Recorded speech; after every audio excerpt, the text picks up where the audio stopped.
Bonjour à tous, bienvenue sur Authentique, l'émission qui nous aide à vivre une vie libre et épanouie. Coucou Lily. Bonjour Dani. Comment vas-tu? Ça va, tranquille. Hein? Je suis très heureuse de vous retrouver aujourd'hui pour parler d'un nouveau sujet, un sujet de société cette fois-ci. C'est appel, SMS, WhatsApp, comment mieux gérer nos interactions avec nos amis. Gardez l'écoute, à tout de suite.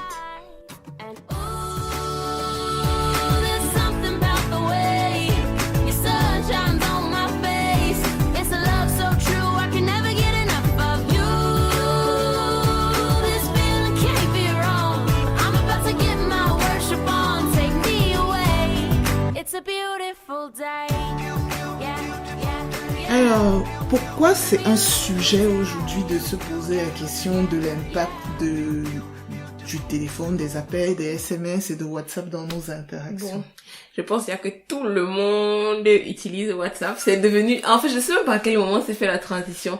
J'avoue que j'en vois tellement très rarement les SMS, sauf si quand c'est hyper important et que j'ai vraiment besoin que tu réagisses, ou que tu n'as pas le réseau, ou que j'ai pas le réseau, ou que je sais que la personne n'est pas sur WhatsApp, a décidé de ne pas y aller, donc je lui envoie un SMS direct.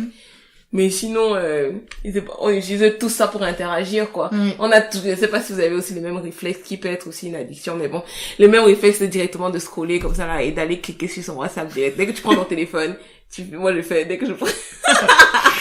Ouais. Donc c'est vraiment le réseau social. Ouais, avec l'appel et le SMS, je crois l'essentiel de la communication qu'on a avec les gens avec lesquels on ne vit pas. Tu vois, pas nos collègues ou quelles que soient les autres personnes avec lesquelles on va communiquer, ce sera forcément téléphone, SMS, WhatsApp. Mais parfois tu vis même avec les gens, c'est toujours WhatsApp aussi. On va en reparler. Voilà. Donc, quels sont du coup les dangers qui s'attachent à ces nouvelles technologies? À ces nouvelles technologies, moi je pourrais dire personnellement la première chose que je dirais, c'est plutôt le fait de recevoir des notifications tout le temps, quoi. Parce que si on est dans 10 000 groupes, dès que tu ouvres ton WhatsApp, tu vois tellement de conversations que bon, d'ici c'est plus vous donner de la tête, quoi. Et moi, ce que je fais personnellement, c'est que dans mon téléphone, toutes les notifications sont désactivées de tout. De base, je préfère prendre la décision d'y aller moi-même et regarder plutôt que de recevoir une notification qui me fait me combattre entre j'y vais ou j'y vais pas. Tout à fait. Non, c'est aussi un conseil que je partage. Pas surtout, je mets des groupes en silence par contre. Et oui, les autres applications sont zéro notification. Et donc c'est vrai que il y a vraiment cet effet d'être surchargé par un trop plein de communication. Il y a aussi le temps, la perte de temps, parce que du coup c'est beaucoup plus facile de communiquer et donc les gens communiquent beaucoup plus. C'est ça, énormément. Donc on a comme tu l'as dit, il y a des tonnes de groupes, on a plus de contacts, on a beaucoup plus d'informations à gérer que auparavant. Et voilà, c'est justement le problème qui s'ensuit, c'est une superficialité. C'est pas parce que je te parle tous les jours dans 3 groupes différents que ça veut dire que je te parle. Exactement. Et finalement, on a l'impression d'être vraiment en contact avec nos proches, nos amis, mais au final, on ne l'est pas vraiment. On est ensemble, mais on n'est pas vraiment ensemble. C'est ça. Oui, parce qu'en fait, tu ne sais pas ce que les gens vivent. Tu ne sais pas s'ils vont bien. Quand ils écrivent là, est-ce que c'est qu'ils sont, ils vont bien, pas bien. Enfin, c'est superficiel, quoi. Il faut faire très attention à ça.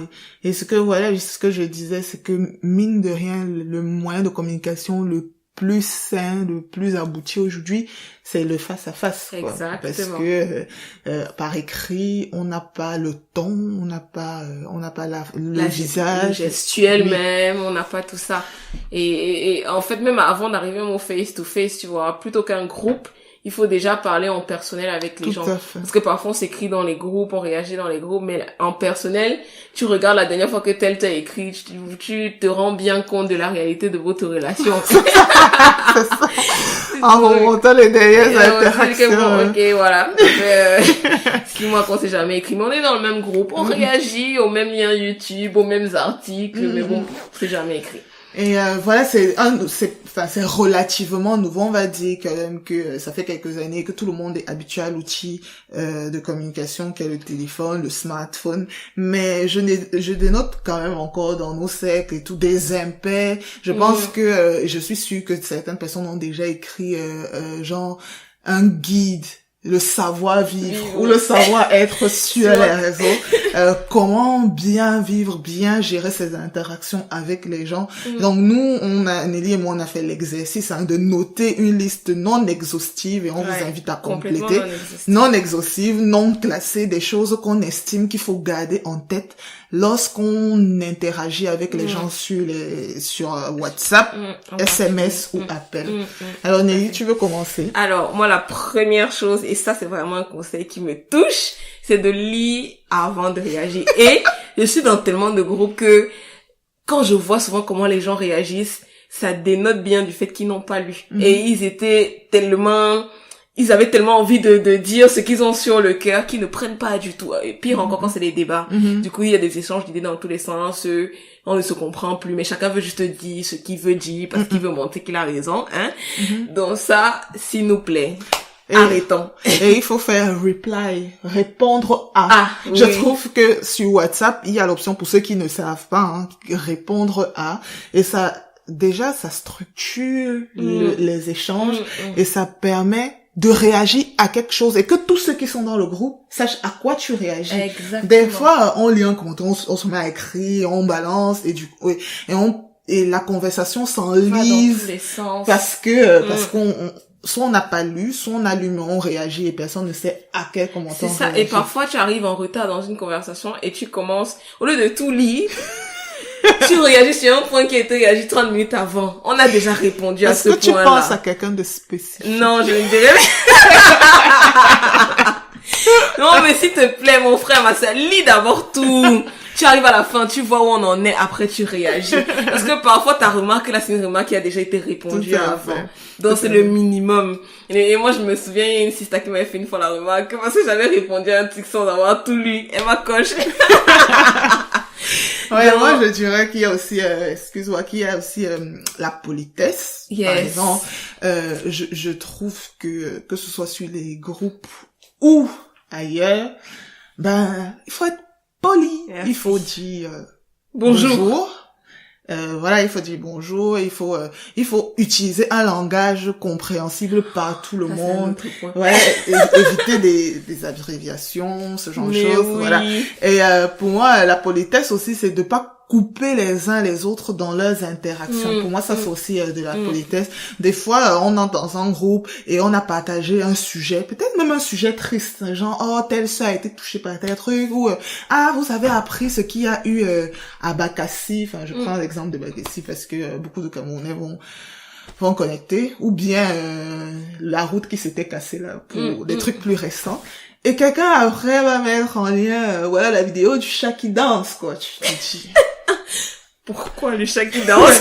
Non, ça fait partie du premier commentaire qui était de lire avant, mais du coup la politesse aussi c'est de pas se couper la parole, de laisser le temps au sujet précédent de s'exprimer. Oui, c'est ça. Voilà, si avant de poster un autre. Après si c'était le sujet qu'on avait posté il y a 24 heures, oui, tu peux passer à autre chose, mais au moins de sentir l'ambiance. Voilà. Et puis quand tu dis ça, je pense au fait, bon après peut-être c'est très personnel ce que je vais dire, mais les gens qui postent des trucs sans commenter, par exemple, tu m'envoies un lien.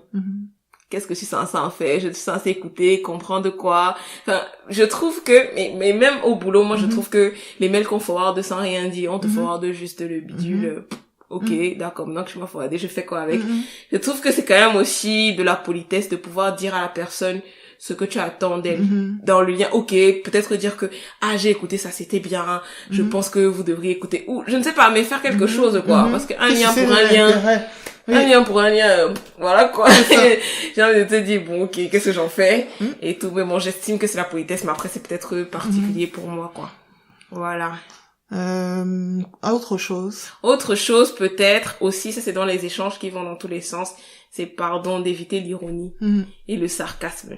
Vraiment, ça, en plus par écrit, c'est encore pire. Parce que la personne interprète très mal ce que tu as dit, puisque entre ce que tu dis et ce qu'elle interprète de ce que tu as dit, il y a un fossé.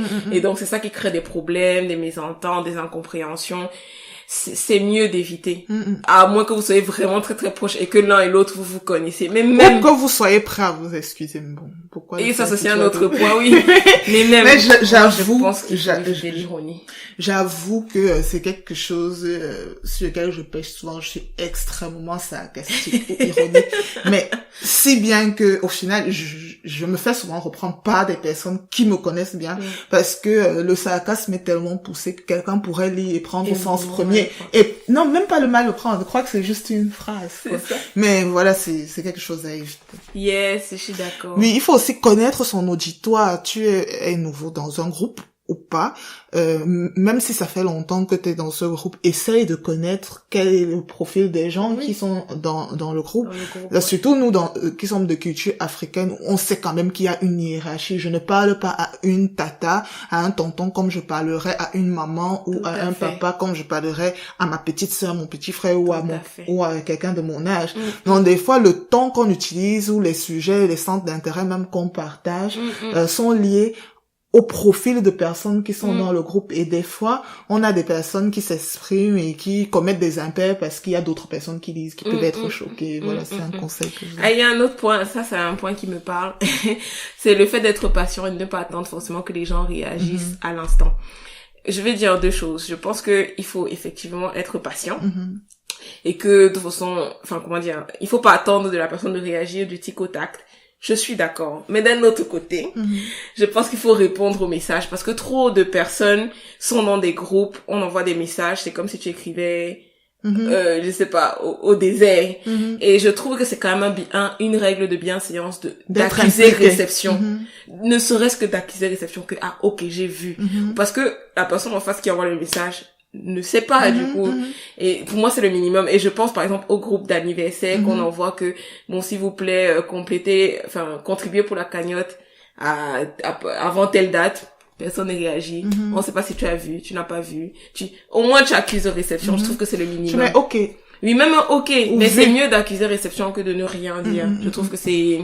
Oui, et puis, après, il y a aussi toutes sortes de profils de groupe. Par exemple, si je t'écris en direct, j'attends que tu réagisses.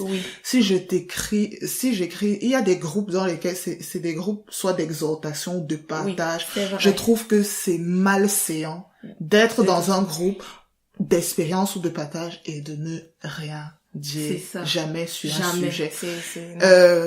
Ça faisait partie d'un de mes conseils. Si tu sens que tu ne peux pas être authentique sur ce groupe ou tu ne peux pas être impliqué, sors. On veut pas des gens qui sont des spectateurs. Spectateurs. Et je trouve que ça fait partie de connaître le profil du groupe. Sors, c'est ce genre de groupe. Et on a d'autres où c'est juste un groupe de nouvelles où on partage des liens et machin. Et dans ce cas, oui, je dis souvent aux gens, n'attendez pas de réponse ou de retour. Moi, il y a des groupes où je partage des informations que je pense qui peuvent intéresser le profil de personnes dans ce groupe. Mais je ne vais pas revenir dessus pour savoir alors qui a lu, qui a répondu, qu'est-ce que vous en pensez.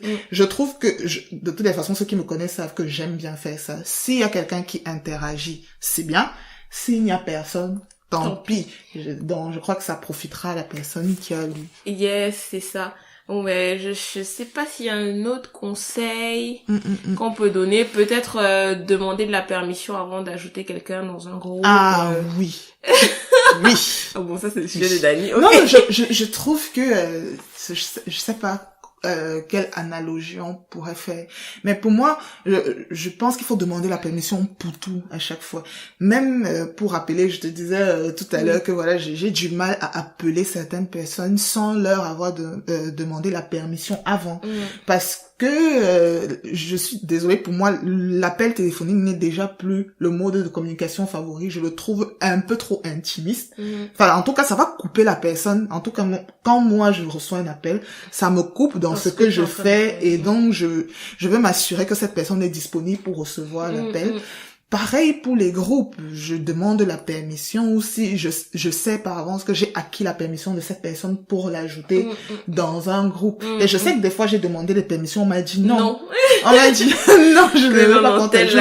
Non, ça arrive. Et pareil aussi, je demande la permission avant de communiquer par WhatsApp. Je trouve que c'est aussi pareil. Intime, c'est une communication qui va spoiler ton fil d'actualité. Voilà, si on vient d'échanger nos numéros de téléphone, je ne veux pas forcément qu'on se parle par WhatsApp. Donc, je demande la permission avant. C'est très bien. Ok, je pense qu'on a une bonne liste de conseils. Ouais, et je sais pas, enfin, si vous avez autre chose, nous, c'est des conseils qu'on a, des choses qu'on remarque autour de nous et qu'on se dit, voilà, il faut absolument qu'on partage avec vous. Et n'hésitez pas à partager, surtout si vous n'êtes pas d'accord avec nous. Exactement. On sait qu'il y a plein de conseils où les gens disent c'est n'importe quoi, ils sont pas d'accord. Mais on pense quand même que c'est important de mener une réflexion sur nos interactions, sur les réseaux sociaux, et s'adapter avec sagesse, d'utiliser vraiment de diligence et de sagesse dans la manière avec laquelle on utilise ces outils. Donc, merci à tous pour votre écoute. On se retrouve vendredi prochain à 12h30 pour un nouvel épisode de podcast intitulé Ce que veulent les femmes. Je pense que vous avez attendu ça, mais c'est bon, on l'a programmé. Highly required. Exactement, on a 2 invités, on va pas vous dire qui pour le moment. Mais voilà, restez connectés. Et en plus, je crois que ça tombe bien pour la Saint-Valentin. Exactement, moi j'ai trop hâte. On ne vous en dit pas plus, restez connectés et n'oubliez pas d'être authentique pour avoir une vie libre et épanouie. À plus.